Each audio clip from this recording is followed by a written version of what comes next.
রাসূলুল্লাহ সাল্লাল্লাহু আলাইহি ওয়াসাল্লাম পুরো রমজান মাসকে তিনি অনেক বেশি গুরুত্ব দিতেন। বাকি 11 মাসে যে পরিমাণ ইবাদত, নফল আমল রাসূলুল্লাহ সাল্লাল্লাহু আলাইহি ওয়াসাল্লাম করতেন, রমজান মাসে তা অনেক বাড়িয়ে দিতেন। 11 মাসের তুলনায় রমজান মাসে নবীজির নফল ইবাদত বন্দেগী অনেক বেশি ছিল। আবার রমজানের প্রথম 2 দশকে যে পরিমাণ আমল নবী সাল্লাল্লাহু আলাইহি ওয়াসাল্লাম করতেন, রমজানের শেষ দশকে তা আরো বাড়িয়ে দিতেন। রমজানের শেষ দশক বেশি গুরুত্বপূর্ণ। আমাদের জীবনের বাস্তবতা হলো, আমরা রমজানের শেষ দশককে বেশি অবহেলা করি। এটা বাস্তব নাকি অবাস্তব?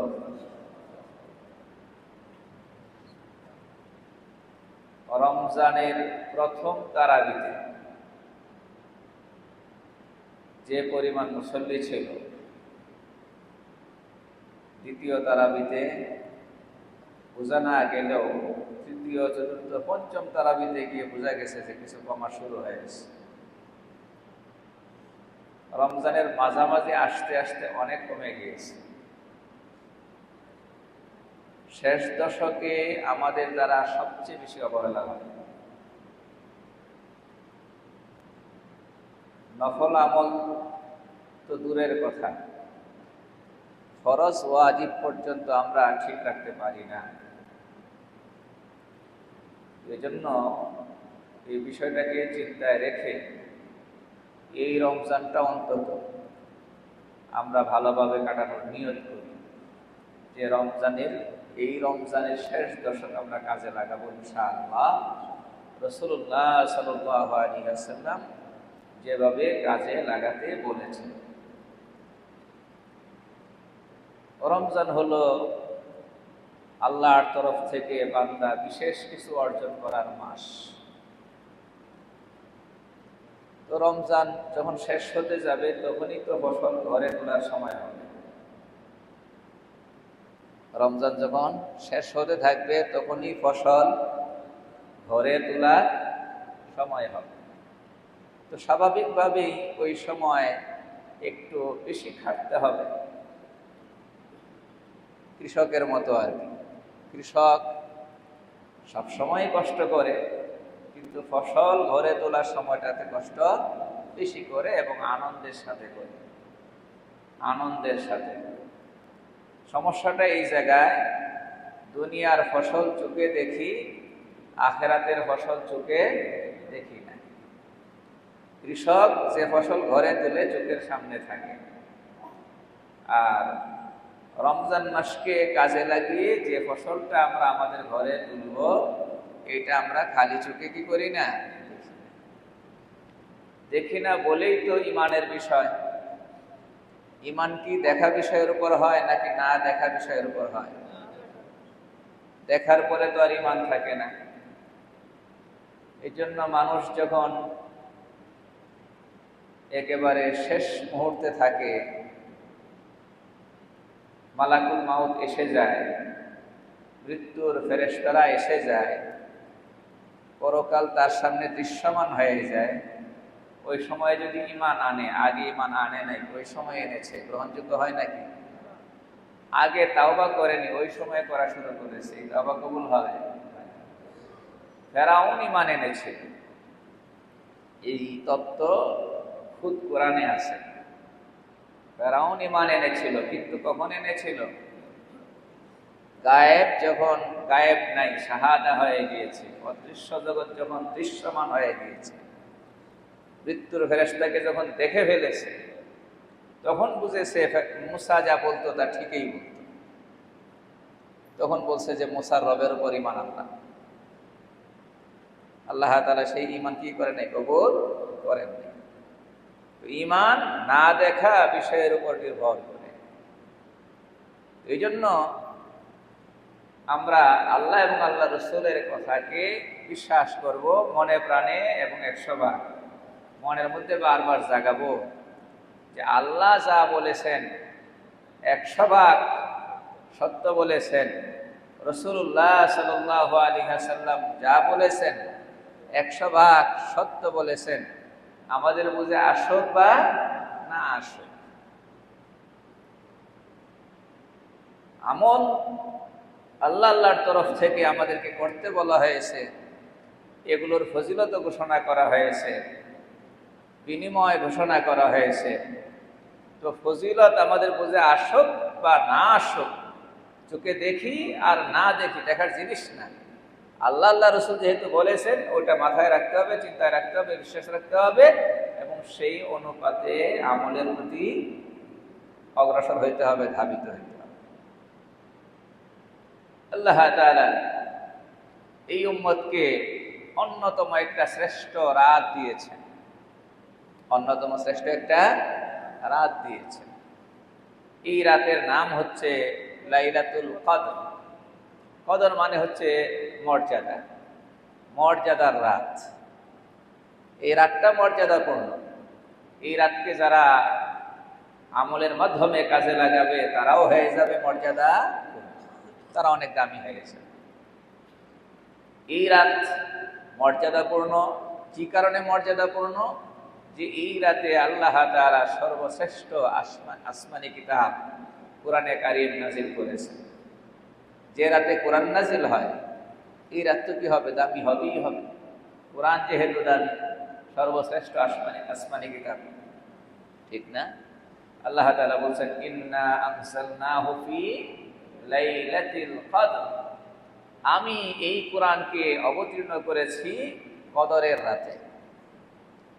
আনসালনাহু, কোরআন নাজিলের ব্যাপারে দুইটা শব্দ ব্যবহার হয়েছে। নাজিলটাও আরবি শব্দ,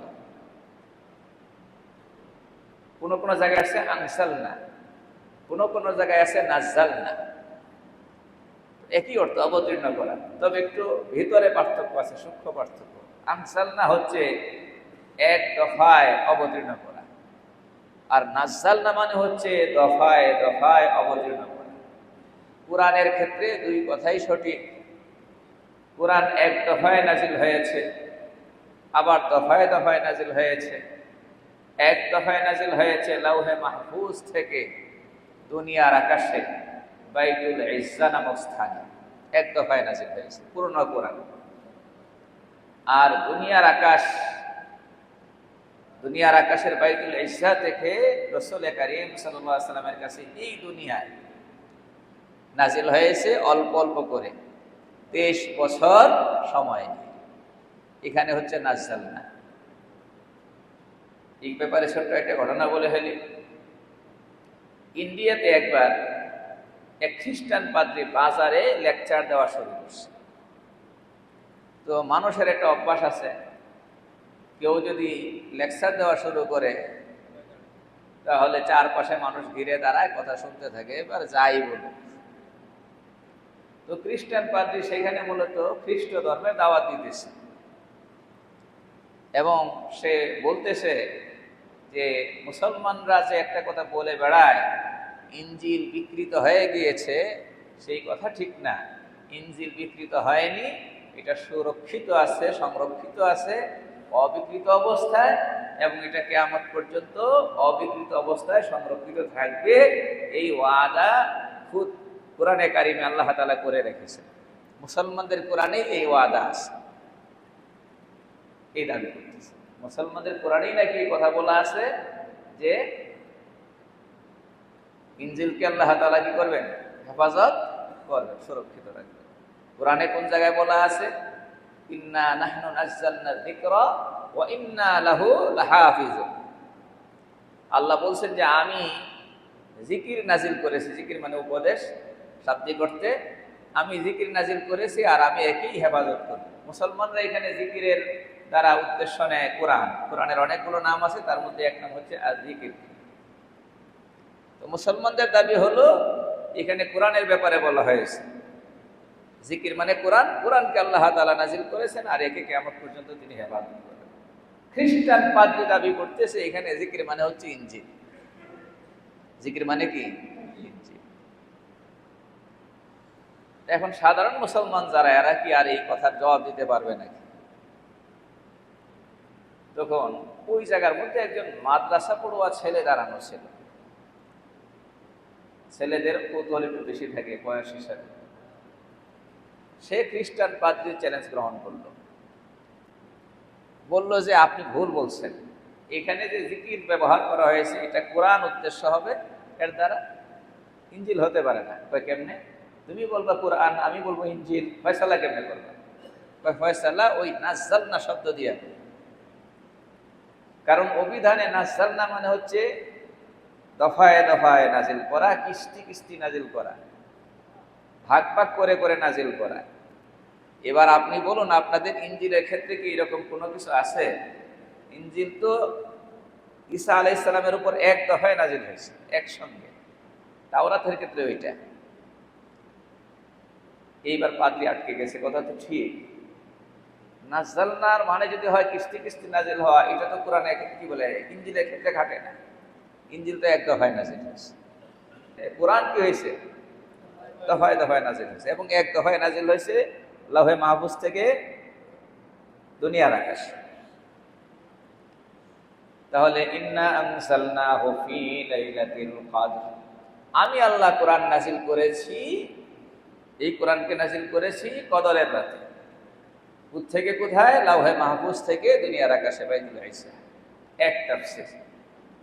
আর এক তাফসীর হচ্ছে কোরআন নাজিল হওয়ার রাসূলুল্লাহ সাল্লাল্লাহু আলাইহি ওয়াসাল্লামের উপর যে নাজিল হয়েছিল, যদি ওই সূক্ষ্ম ব্যাখ্যার দিকে না যাওয়া হয়, যে এক দফায় আর কিস্তি কিস্তি নাজিল করার যে কথাটা বললাম, ওই সূক্ষ্ম ব্যাখ্যার দিকে যদি না যাওয়া হয়, তাহলে দ্বিতীয় এই ব্যাখ্যাটাও আছে কিতাবে, যে কোরআন নাজিল হওয়ার যে ধারাবাহিকতা শুরু হয়েছিল, প্রথম নাজিল হয়েছিল কদরের রাত।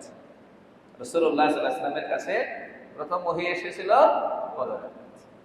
তাহলে কোরআন যে রাতে নাজিল হয় সেই রাতের গুরুত্ব কম না বেশি?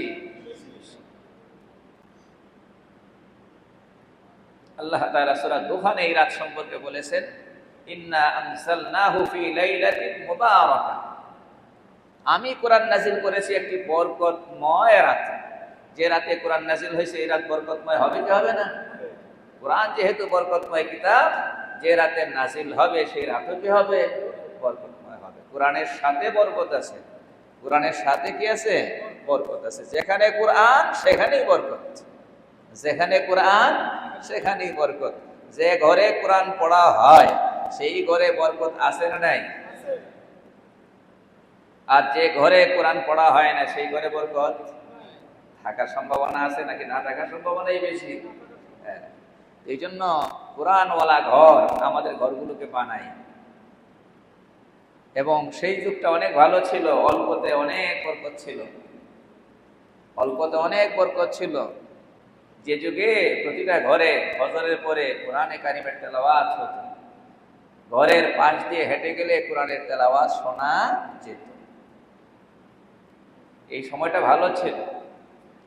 আমরা আমাদের ঘরগুলোতে কোরআনের এই তেলাওয়াত চালু করে দিই, যখন পারি দিন শুরু করি তেলাওয়াত দিয়া, রাত শুরু করি তেলাওয়াত দিয়া, হোক না অল্প সামান্য নিয়ত করতে পারি তো ইনশাআল্লাহ আমরা। হ্যাঁ, ইয়া আল্লাহ ইয়া কারীম। এরপরে সূরা দুখানে আল্লাহ পাক আরেকটা কথা বলেছেন, ফিহা ইউফরাকু কুল্লু আমরিন হাকিম। এই যে বরকতময় রাতটা, যে রাতে কোরআন নাজিল হয়েছে, যেটার অপর নাম লাইলাতুল কদর, এই রাতে গুরুত্বপূর্ণ সব বিষয়ের ফয়সালা করা হয়। ফয়সালা করা হয় মানে তাকদীর বা ভাগ্য, এগুলো সৃষ্টির বহু আগে আল্লাহ তাআলা লিখে রেখেছেন চূড়ান্ত রূপে। দুনিয়াতে কে আসবে কে আসবে না, হ্যাঁ, কতদিন হায়াত নিয়ে আসবে, কি পরিমাণ রিজিক নিয়ে আসবে, কোন বছর জন্মগ্রহণ করবে, কোন বছর মারা যাবে, এই সমস্ত কিছু আজাল আর জাক, এই সমস্ত কিছুর ফয়সালা লাউহে মাহফুজে আছে, আল্লাহ লিখে রেখেছেন। এর ব্যত্যয় ঘটে এর ব্যত্যয় ঘটে না, ব্যতিক্রম ঘটে না। দায়িত্বশীল ফেরেশতাদেরকে আল্লাহ পাক লাইলাতুল কদরে এই দায়িত্ব বুঝিয়ে দেন, কপি করাইয়া দেন, যে যাও এই এক বছর এই লাইলাতুল কদর থেকে আগামী লাইলাতুল কদরের আগ পর্যন্ত দুনিয়াতে যার যার সন্তান আসবে, ছেলে আসবে, মেয়ে আসবে, লেখো, নোট নিয়ে যাও, কাকে কি পরিমাণ রিজিক দেওয়া হবে, এই এক বছর কি খাবে, কি পাবে, লেখো। যে রাতে এই ফয়সালাগুলো ফেরেশতাদেরকে, এই বিষয়গুলো ফেরেশতাদেরকে বুঝিয়ে দেওয়া হয়, দায়িত্বশীল ফেরেশতাদেরকে, এই রাতটা কি গুরুত্বপূর্ণ না গুরুত্বহীন? সুতরাং এই রাতটা আমরা শুধু ঘুমাবো নাকি? আল্লাহ তাআলা এই রাত সম্পর্কে কত গুরুত্বপূর্ণ একটা কথা বলছেন, এই একটাই তো যথেষ্ট ছিল। লাইলাতুল কদরি খায়রুম মিন আলফি শাহর, এক লাইলাতুল কদর হাজার মাসের চেয়ে শ্রেষ্ঠ, হাজার মাসের চেয়ে উত্তম। হাজার মাসের সমান বলা হয়, হাজার মাস যদি আপনি 1000 মাস ধরেন, 1000 মাসকে যদি আপনি 12 দিয়ে গুণ করেন, দেখবেন যে 83 বছর প্লাস হবে, 83 বছর প্লাস হবে। 83 বছর, এখন একটা মানুষ যদি কি পায়, 10টা লাইলাতুল কদর পায়, বুঝতেছেন? তাহলে সে তো 800 বছর পায় গেছে, 800 বছরের বেশি পায় গেছে। কেউ যদি 20টা লাইলাতুল কদর পায়, তাহলে সে 1600 বছর পায় গেছে। কেউ যদি 30টা পায়, হ্যাঁ, তাহলে 24টা, 25টা, কি বলে 2500, 2500 বছর তার হায়াত হয়ে গেছে ইবাদতের লাইনে। কিসের লাইনে? ইবাদতের লাইনে। আগের উম্মতের চাইতে এই উম্মতকে আমলের লাইনে আগে বাড়ানোর জন্য আল্লাহ তাআলা এই রাত দিয়েছেন। আগের উম্মতেরা লম্বা লম্বা হায়াত পেত, 1000 বছর হায়াত পেত, 1000 বছর ইবাদত করা লাগতো।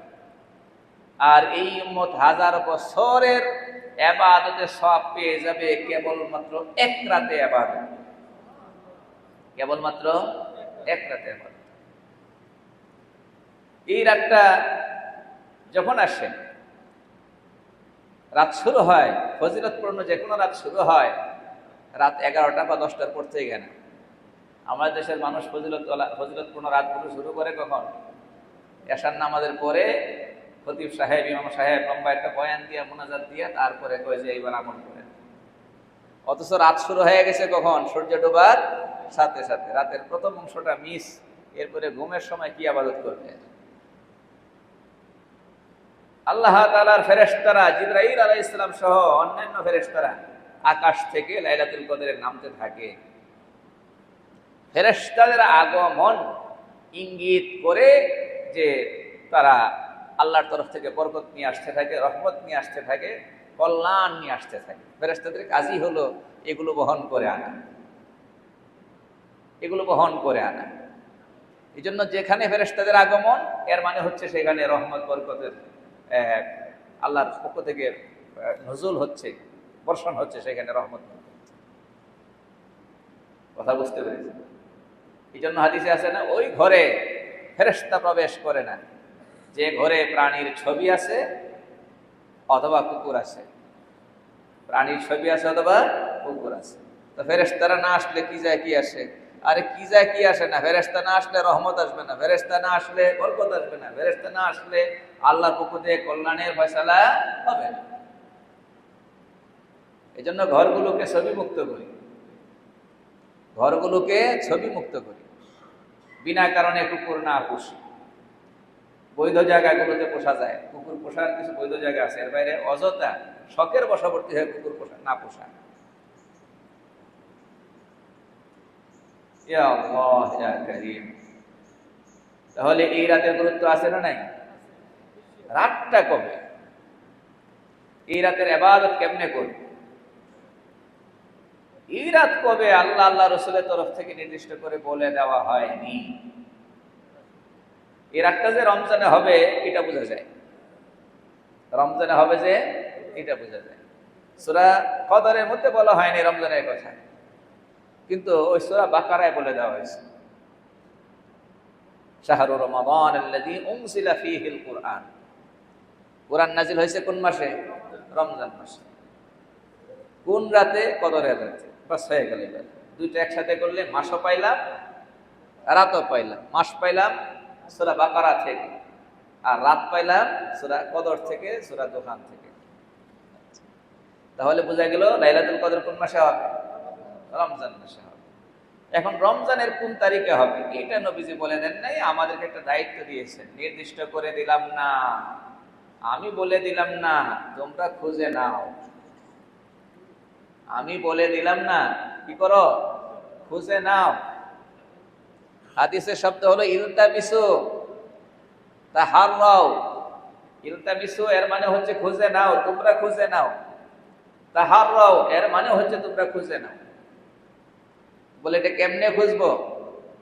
হারিকেন দিয়ে খোঁজা যাবে নাকি এটা, না টর্চ লাইট দিয়ে? হ্যাঁ, এটা খোঁজা মানে হলো ইবাদত করা। কি করা? ইবাদত করা। কি করা? বলে রমজানের কোন অংশে খুঁজবো? প্রথম অংশে, না মাঝের অংশে, না শেষের অংশে? নবীজি বলেছেন সাল্লাল্লাহু আলাইহি ওয়াসাল্লাম, লাইলাতুল কদর খুঁজো, তালাশ করো রমজানের শেষ দশকে। কোন দশকে? শেষ দশকে। তাহাররাউ লাইলাতুল কদরি ফিল আশরিল আওয়াখির মিন রমাদান। লাইলাতুল কদর তালাশ করো রমজানের শেষ দশকে। 20 তারিখের সূর্য ডোবার পর থেকে শেষ দশক শুরু। রমজানের 20 তারিখের সূর্য ডোবার পর থেকে কি শুরু? শেষ দশক শুরু। কোন পর্যন্ত? শাওয়ালের চাঁদ ওঠা পর্যন্ত। শাওয়ালের চাঁদ ওঠা পর্যন্ত। অন্য হাদিসে আরেকটু করে বলছেন নবীজি, তাহাররাউ লাইলাতুল কদরি ফিল ভিতরি মিনাল আশরিল আওয়াখির মিন রমাদান। রমজানের শেষ দশকের বেজুর রাতগুলোতে লাইলাতুল কদরকে তালাশ করো। এখানে স্পেশালি বলা হয়েছে বেজুর রাতগুলোতে। কোন রাতগুলোতে? বেজুর।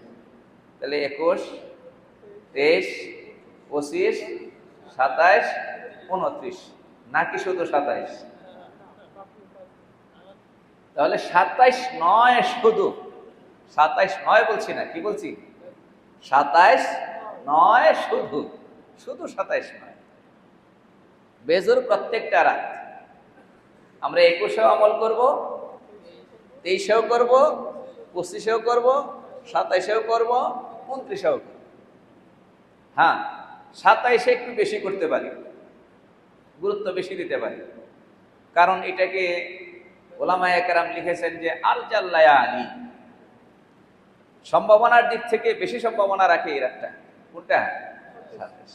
এটার সাথে আর একটা কথা মনে রাখতে হবে, সেটা হচ্ছে যে প্রতি বছর নির্দিষ্ট একই তারিখে শবে কদর হবে সেটাও জরুরি না। হতে পারে আল্লাহ তাআলা কোনো বছর রেখেছেন 21 তারিখে, হতে পারে কোনো বছর রেখেছেন 29 তারিখে, হতে পারে কোনো বছর রেখেছেন 25 তারিখে, হতে পারে কোনো বছর রেখেছেন 27 তারিখে। আল্লাহ তাআলা অনির্দিষ্ট রেখেছেন। তাহলে রমজানের শেষ দশকে আমাদের আমল করার দরকার আছে না নাই? বাড়তি ইবাদত করার দরকার আছে না নাই? করব ইনশাআল্লাহ। ঠিক আছে? নবীজি সাল্লাল্লাহু আলাইহি ওয়াসাল্লাম করতেন। কেমন করতেন? আম্মা জান আয়েশা সিদ্দিকা রাদিয়াল্লাহু তাআলা বলছেন, কানা রাসূলুল্লাহ সাল্লাল্লাহু আলাইহি ওয়াসাল্লাম ইযা দাখালাল আশরু আহয়াল লাইল ওয়া আইকাযা আহলাহু ওয়া জাদ্দা ওয়া শাদ্দাল মিজার। রমজানের শেষ দশক যখন হাজির হয়ে যেত, নবীজি কি করতেন? আহয়াল লাইল, রাত জেগে ইবাদত করতেন, সারা রাত জেগে ইবাদত করতেন। রমজানের শেষ দশকের রাতগুলোতে নবীজি ঘুমাতেন না। ও আইকাযা আহলাহু, এবং পরিবারের লোকদেরকে জাগিয়ে দিতেন যে সারা বছর ঘুমিয়েছো, রাত্রে ঘুমাও, কিন্তু রমজানের শেষ দশকের রাতগুলোতে ঘুমিয়েও না। ও আইকাযা আহলাহু ওয়া জাদ্দা ওয়া শাদ্দাল মিজার। নবীজি খুব বেশি সচেষ্ট হয়ে যেতেন, ইবাদতে খুব বেশি আত্মনিয়োগ করতেন। কখন? রমজানের শেষ দশকে বেশি করে। এটা কিসের উদ্দেশ্যে ছিল? লাইলাতুল কদরকে অন্বেষণ করার জন্য। একা একা না পরিবার সহ? বলেন না, একা একা না পরিবার সহ? তাহলে আমাদেরও শেষ দশকে ইবাদত করার জন্য মানসিক প্রস্তুতি নেওয়া দরকার আছে না নাই? বেশি করবো ইনশাআল্লাহ। আমরা যদি পুরা রাত জাগতে নাও পারি, রাতের একটা অংশ আমলে কাটানো দরকার আছে না নাই? সূর্য ডোবার পর থেকে যদি শুরু করি, মানে ইফতারের পর থেকে বা ইফতার থেকে, ইফতারও তো আমলই, ইফতারও কি আমল। তো এই যে আমলে আমলে যদি আমাদের এই রাত 10টা 11টা 12টা পর্যন্ত কাটাইতে পারি, তাও তো রাতের একটা বড় অংশ আমল হয়ে গেল। আবার শেষ রাত্রে জাগতেছি সেহেরির জন্য। শেষ দশকের রাত জাগাটা আমাদের জন্য খুব কঠিন কিছু না। মাঝখান দিয়ে যদি 2-3 ঘন্টা ঘুমাই সমস্যা নাই, তাও তারপরে তো ম্যাক্সিমাম রাত পাইতেছি আমরা সজাগ অবস্থায়, ঠিক না? কথা বলেন না, পাচ্ছি না? অনেকে তো সকালে আবার ঘুমিয়ে অবশিষ্ট ঘুমটা পুরা করে নেই, সেটা ভিন্ন জিনিস। তো মাগরিবের পর থেকে একটু সচেতন হলেই আমাদের পক্ষে এটা সম্ভব, আমল করাটা সম্ভব। জিকির, আজকার, তেলাওয়াত, যে কোনো রকম আমল হতে পারে। লাইলাতুল কদর অন্বেষণ করার জন্য আমরা এই কয়েকটা পদ্ধতির যে কোনো একটা অবলম্বন করতে পারি, সবচেয়ে ভালো। তারপরে মধ্যম এইভাবে করে একবারে সর্বশেষ যেটা না করলেই না, সেটা আমরা যাব, সেদিকে যাব। 1 নাম্বার, লাইলাতুল কদর অন্বেষণ করার সবচেয়ে সেরা পদ্ধতি, এটা অবলম্বন করতে পারলে লাইলাতুল কদর আর মিস হবে না। রাসূলুল্লাহ সাল্লাল্লাহু আলাইহি ওয়াসাল্লাম যেটা করতেন সেটা হলো লাইলাতুল কদর অন্বেষণ করার জন্য ইতিকাফ করতেন। কি করতেন? ইতিকাফ করতেন। শেষ দশকের ইতিকাফ পুরুষরাও ইতিকাফ করতে পারে, মহিলারাও করতে পারে। এই ইতিকাফ হচ্ছে সুন্নতে মুআক্কাদা। এই ইতিকাফ কি? সুন্নতে মুআক্কাদা, আলাল কিফায়া। আলাল কিফায়া মানে মহল্লার একজন মানুষও যদি মহল্লার মসজিদে ইতিকাফ করে ফেলে, তাহলে মহল্লাবাসী গুনাহ থেকে দায়মুক্ত হয়ে যায়। কিন্তু ফজিলত তো সে পাবে যে কি করেছে? ইতিকাফ করেছে। আমরা শুধু দায় মুক্তির চিন্তা করি, লাভের চিন্তা করি না। কিসের চিন্তা করি? কিসেরটা করি না? দায় মুক্তির চিন্তা করি। আরে লাইলাতুল কদর অন্বেষণ করার জন্য হলো এই ইতিকাফ। যাদের সুযোগ আছে ইতিকাফ করা চাই, পূর্ণ ইতিকাফ 10 দিনের। আচ্ছা, তারপরে দ্বিতীয় অপশন, এটা প্রথমটা। 2 নাম্বার হচ্ছে নফল ইতিকাফ। নফল ইতিকাফ, কারণ আমাদের বেশিরভাগ মানুষই আমরা এমন যাদের কোনো না কোনো কি আছে, ব্যস্ততা আছে, ডিউটি করতে হয়, হ্যাঁ, ঘর সংসারে কাজ কারবার তো আছে, সফর থাকে অনেকের, ঈদকে সামনে রেখে নানান ব্যস্ততা আছে। তো আমরা নফল ইতিকাফ করতে পারি। নফল ইতিকাফ মানে এটার জন্য কোনো সময়টা নির্দিষ্ট নেই। আপনি মসজিদে আসলেন অল্প সময়ের জন্য, ইতিকাফের নিয়ত করেন, হয়ে গেল ইতিকাফ। তো যেহেতু লাইলাতুল কদরের জন্য আমরা কি করব? ইতিকাফটা করব। এই জন্য রাতটা যদি মসজিদে কাটাইতে পারি, রাতের নফল ইতিকাফ, বিশেষ করে রাতের নফল ইতিকাফ। আপনি সারাদিন কাজ করেছেন, ব্যস্ত আছেন, অসুবিধা নেই। আপনি যদি সূর্য ডোবার পর, এরকম লোকও আছে আলহামদুলিল্লাহ আমার জানা মতে, যে সূর্য ডোবার পর কি করে, মানে সূর্যাস্তের পূর্বে ইফতারে আগে দিয়ে মসজিদে ঢোকে, বাস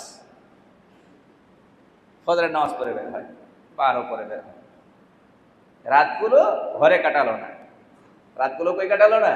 ঘরে কাটালো না, মসজিদে কাটালো। এটা হলো দ্বিতীয় অপশন। এটা করলে অন্তত নফল ইতিকাফের মাধ্যমে কি পাওয়া যাচ্ছে? হ্যাঁ, লাইলাতুল কদরটা পাওয়া যাচ্ছে। এরপরে 3 নাম্বার যেটা সেটা হলো, এটা সারা বছরের জন্য এই ফজিলতটা আছে, বিশেষ করে আমরা রমজানে বেশি গুরুত্ব দিব। ইয়াশার সালাত এবং ফজরের সালাত, ইয়াশারের নামাজ এবং ফজরের নামাজ, এই দুইটা অবশ্যই জামাতের সাথে আদায় করব। সর্বোচ্চ গুরুত্ব দেব। শেষ দশকে যত ব্যস্ততাই থাকুক, শপিং থাকুক আর সফর থাকুক, সফরগুলোর শিডিউল এমনভাবে করতে পারি যে এশা ফজর যেন কি থাকে, মসজিদে গিয়ে পড়ার সুযোগ থাকে। তাহলেও এই রাত ভর ইবাদতের একটা সুযোগ, কি বলে, একটা সওয়াব আমি পেয়ে যাব। রাসূলুল্লাহ সাল্লাল্লাহু আলাইহি ওয়াসাল্লাম বলছেন, মান সাল্লাল ইশা ফি জামাআতি ফাকান্নামা কামা নিসফাল লাইল। যে ব্যক্তি ইশার সালাত জামাতের সাথে পড়লো, সে যেন অর্ধেক রাত ইবাদত করলো। ওমান সাল্লা সুবহা ফি জামাআতি ফাকান্নামা কামাল লাইলা কুল্লাহ। আর যে ব্যক্তি ফজরের নামাজটা জামাতের সাথে পড়লো, সে যেন সারা রাত নফল আমল করলো, নফল ইবাদত। তাহলে এই 3 নাম্বার কাজ এটা, যে অন্তত ফজর এবং এশার সালাত এই দুটো জামাত কি করবো না, কোনো অজুহাতে মিস করবো না। 4 নাম্বার সেটা হচ্ছে যে অন্তত গুনাহ করব না। অন্তত কি করব না? গুনাহ করব না। কথা বুঝতে পেরেছেন? গুনাহ করব না, এইটাও একটা বড় কাজ। গুনাহ না করা, হাদিস শরীফে আছে যে তুমি যদি এই ভালো কাজগুলো কোনোটাই করতে না পারো, তাহলে নিজেকে অন্তত গুনাহ থেকে ফিরিয়ে রাখো। এটা পারা যাবে না ইনশাআল্লাহ? যে গুনাহ করলাম না, মোবাইল ফোনটাকে, আরে ওই যে আমি হাদিস শুনিয়েছিলাম, হ্যাঁ, বুখারীর হাদিস, ওয়াসাদ্দাল মিজার, সেখানে একটা শব্দ ছিল। সাদ্দাল মিজার শাব্দিক অর্থ ছিল কোমরে কাপড় বেঁধে নেওয়া, শাব্দিক অর্থ উদ্দেশ্য না। এটার দুই ব্যাখ্যা আছে। এক ব্যাখ্যা আমি আপনাদেরকে একটু আগে শুনিয়েছি, মানে আবাদতে খুব বেশি তৎপর হওয়া, সচেষ্ট হওয়া। নবীজি শেষ দশকে এই আবাদতে খুব বেশি তৎপর হইতেন, সচেষ্ট হইতেন। তার আর এক ব্যাখ্যা হলো ইতিজালুন নিসা, স্ত্রীদের কাছে না যাওয়া, স্ত্রী মিলন না করা। যদিও রমজানের রাতে কি আছে, জায়েজ আছে না করা। তাহলে বৈধ স্ত্রী, এতে কি বলে, লাইলাতুল কদরের সন্ধানে যদি ওই স্ত্রীর কাছে না যাওয়া হয়, একটু দূরে থাকা হয়, তাহলে মোবাইল ফোন থেকে দূরে থাকা যাবে না? কথা বলেন না? ইচ্ছে করলে মোবাইল ফোন থেকেও দূরে থাকা যাবে। মোবাইল ফোনকে শুধু জরুরি ব্যবহার, যেটা আর কি, কথা বলা, ফোনে কথা বলা, জরুরি ব্যবহার, এই পর্যন্ত রাখলাম। ফেসবুকিং, ইউটিউবিং, এইগুলো কতদিনের জন্য কি রাখলাম, অফ রাখলাম, কারণ এখানে ভালো কিছু দেখতে গেলেও গুনাহ কিছু হয়ে গেছে। কথা বুঝতে পেরেছেন? বিশেষ করে যারা নিজেদেরকে নিয়ন্ত্রণ করতে পারে না, বিশেষ করে যারা নিজেদেরকে নিয়ন্ত্রণ করতে পারে না। কুওয়াতে নেকি নদারি কদমকুন, বরবজুদের ফুলসে তম্বে হদমকুন। গুনাহ না করা, ইবাদত করতে না পারলেও কমসে কম কি থেকে দূরে থাকা, গুনাহ থেকে দূরে থাকা। কয়টা হয়েছে? 4টা। 1 নাম্বার হলো সুন্নত ইতিকাফ, লাইলাতুল কদর অন্বেষণের জন্য বলছিলাম। 2 নাম্বার হলো নফল ইতিকাফ। 3 নাম্বার বলছি এশার সালাত, ফজরের সালাত জামাতে পড়া। আর 4 নাম্বার বলছি গুনার উপকরণগুলো থেকে দূরে থাকা, যেন গুনাহ থেকে কি থাকতে পারে, দূরে থাকতে পারি। ঠিক আছে? আর 5 নাম্বার একটা জিনিস লাগবে, সেটা রমজানে, বিশেষ করে রমজানের শেষে এসে বেশি দরকার হয়ে যাবে, যে বেশি করে ইস্তেগফার করা। বেশি করে কি করা? ইস্তেগফার করা।